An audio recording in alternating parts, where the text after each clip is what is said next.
Welcome back. We are nearing the end of the season here in VFL Tier 1. We've got the points there. We're sitting pretty comfortably in 5th and we should be able to maintain that position. We're here at Suzuka, a track I haven't driven in a while, and as you can see, qualifying went pretty well until this point here where we got on that curb. Again, the S is very dodgy there. We're down on our lap time here, but just going through the last chicane on our last lap. A pretty good run. There wasn't any invalid lap times, which I was quite surprised, and yeah, we managed to qualify 6th, so really good position there for us, our highest position for a while. So things are actually looking better than I thought they would round this track. We've got our teammate back again, only a couple of places behind us, and yeah, sitting pretty comfortably for the race. There is rain, however, forecast for this near the end, so it could be quite a dramatic one indeed. So we line up on the grid, starting 5th from a penalty. As you can see, the lights going up, 5 red lights, and away we go for the start of the Japanese Grand Prix. We've had a decent start, much better than the cars behind us. We've got our teammate behind us who's doing a lovely little defensive drive for us, just trying to not get into any contact around the first few corners, which we have done quite a lot recently, and we've avoided that for now, up into 5th place, maintaining that position. And now we need to get into a groove as quickly as possible and try to pick off some of the cars in front if we have enough speed, and it's going to be very difficult because these guys in front are very quick, the quickest in the league, so to get ahead of them will be a challenge indeed. But at the moment, it's looking all right. We've got a teammate behind us, so he's managed to jump up a place, and then we managed to go really wide there. Lost a lot of time, but Jonathan behind us always talking during the races, and he just didn't want to pass, didn't want to cause any kind of issues there. So huge shout out to Jonathan for being just an awesome teammate, really. Not what you want on your first lap either is a warning for track limits already, and already a second behind Dark in front. But as you can see, just a little bit of battling going up on ahead, so hopefully they can slow each other down, and hopefully Jonathan Pine can manage to fend off some of the other cars behind. There are some quick guys behind, such as Sky and also the other Alpine of Tom's Vibing, so I'm sure they'll make an appearance at some point in this race. As we look ahead there, look at Cody just getting sideways there. Very easy to do that, and lost a huge amount of time. As we're now closing up on Cody, he's got overtaken by Dark, and we've got a huge run on him, but I don't want to go for the move just yet. I don't want to fight too hard at the moment, and maybe this is something that seems to be costing me a lot, because I do a lot of this, so definitely something I need to work on. He almost goes into the back of Dark there, which allows us to catch up a huge amount. Again, we don't want to waste any of our ERS, because I've done this before. We used way too much ERS at the start, so he's going to go and burn his. We're going to keep ours in reserve for now. And literally just on that same lap we just started, Cody gets a huge moment coming out the second Degner. We managed to avoid him, get past him nice and easily. Up into 4th we go, and now we need to extend that gap, which we have done already, pretty much a second by the end of the first lap. Got some more battling going on up ahead for second, and this is allowing us to catch up nicely to the point where I think we just missed out on DRS on that lap. On lap 4 now. Check out this Dark in front, just goes really wide there on the exit of the S's, and he's spun out into the barrier. Don't know if he had any damage or not, but it's promoted us up into the podium places, and we're already on the back of Tristan on lap 5, closing in on second. So we've had an absolutely phenomenal start to this race. I think the only person kind of outdoing us at the moment has to be Tom Taylor, who is already 4 seconds ahead in the lead on the hard tyres as well, so fair play to him. Trying to get past Tristan, we want that DRS, so we don't want to give him the DRS back, so just sticking behind, putting him offline, and giving ourselves the best opportunity we can have onto the start finish straight. We're going to have DRS, we've got a nice gap behind us, closing in quickly, nothing he can do there. Past Tristan we go, into second place now, only on lap 6 of the race, so we've had probably the best start of the year, and yeah, I just felt so quick and comfortable, definitely in a nice groove, and our teammates in 5th as well, until now, where Jonathan made a little bit of a mistake, I think, coming out the second Degner, which forced him to retire. So it's a huge shame for the team and for us as well, and it also brought out the safety car when we was in a pretty good position. Now, we had a little bit of an incident coming into the pits there. I was quite slow, quite cautious, and I think Tristan was a bit more confident than I was.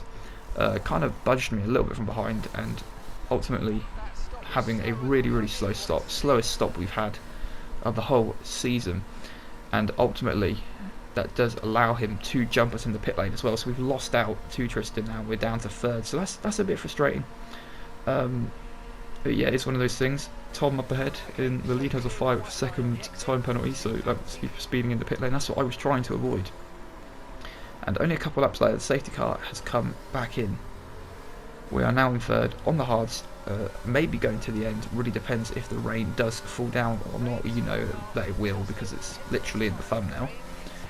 And yeah, 17 more laps to go. Pretty good restart, nothing to brag about, but only a few laps later, Coley is absolutely on fire as he goes past us. And again, we're in a bit of no man's land at the moment. We've got a pretty good gap out behind us. And I don't really want to lose that time either, because I'm sure Dark's going to catch up at any kind of point. There is our second track limits warning, so again, no more, because it's could be really, really costly for a podium, which we've already seen with Monza ETC. That's already happened too many times. So on lap 17, if you look at the halo, you can see the rain just starting to fall now, and I think this is definitely going to be a pit to the Inters. Maybe not this lap. Just waiting to see what the others do. So you can see the other two in front. Well, not Kohler. I think Tristan pulls into the pits. He's got a 3-second time penalty now as well, and another, I think Dark does as well. But I decided to stay out for another lap, and halfway around the lap I realised that probably wasn't the best idea. As you can see, it's very, very wet now. But at least we've got a nice, clean entrance into the pit. So into the pit lane we go, trying to have a much better stop, which we do. The complete contrast of the previous one. So onto the Inters, and hopefully that should be it now till the end. It shouldn't have to go back to dries or go back to full wets. So Tristan well out in front of us. We're into fourth. Dark is very, very close as he almost gets us, but we just manage to stay out in front of Dark, who's closed in a huge amount there. And in fourth, so as it stands, we will have a podium because Tristan has a 3-second time penalty, and Dark behind is Tristan's got 6 seconds time penalty now, and obviously we've got Dark behind, but we know how quick Dark is, and I wasn't too optimistic about fending him off, but I was going to give it everything I had just to try to keep him there, because I really, really wanted this, and I'd pretty much rather crash out and finish fourth. Again, I've finished fourth way too much. Tristan there off the road, up ahead. Huge moment in the battle for the podium. We're going to try to go round the outside, but he is having none of it. So we are so close. I decided to kind of back out. I didn't really have a choice on that curb. We would have spun round either way.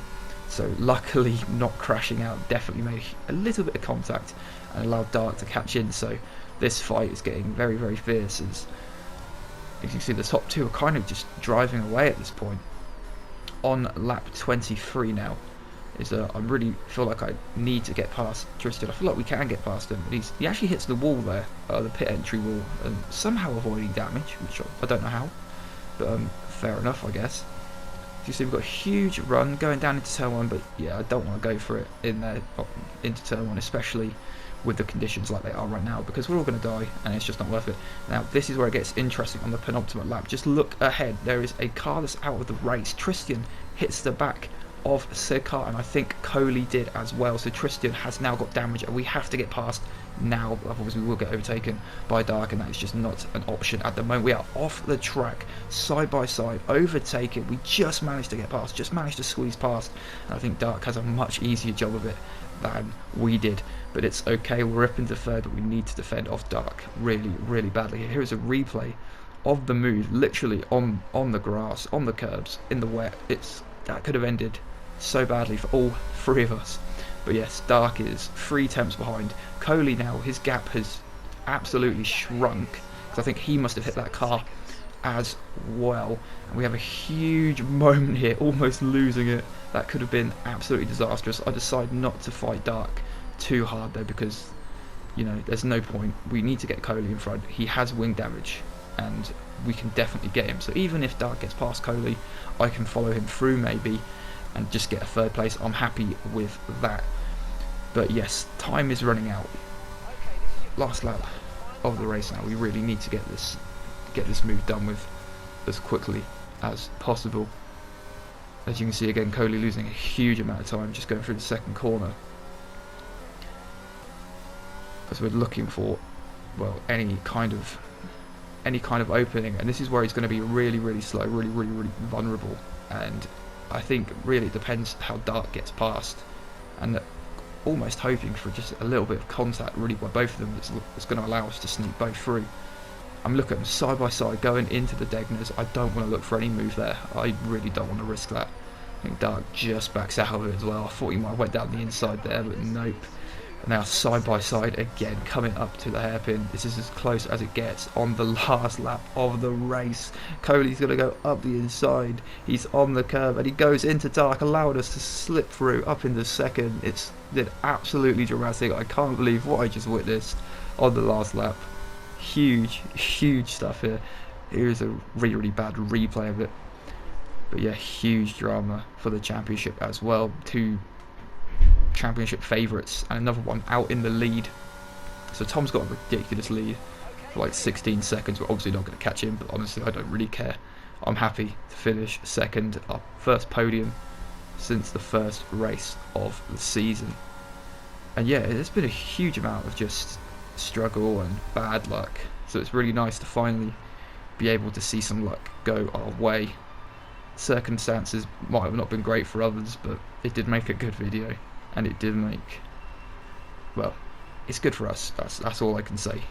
Yeah, huge really. I was starting to think maybe I wasn't quick enough, but yeah, in this race we definitely managed to stay with the top guys for quite a while. So thank you guys for watching. I hope you have enjoyed. Please like and subscribe, and I'll see you guys in the next one.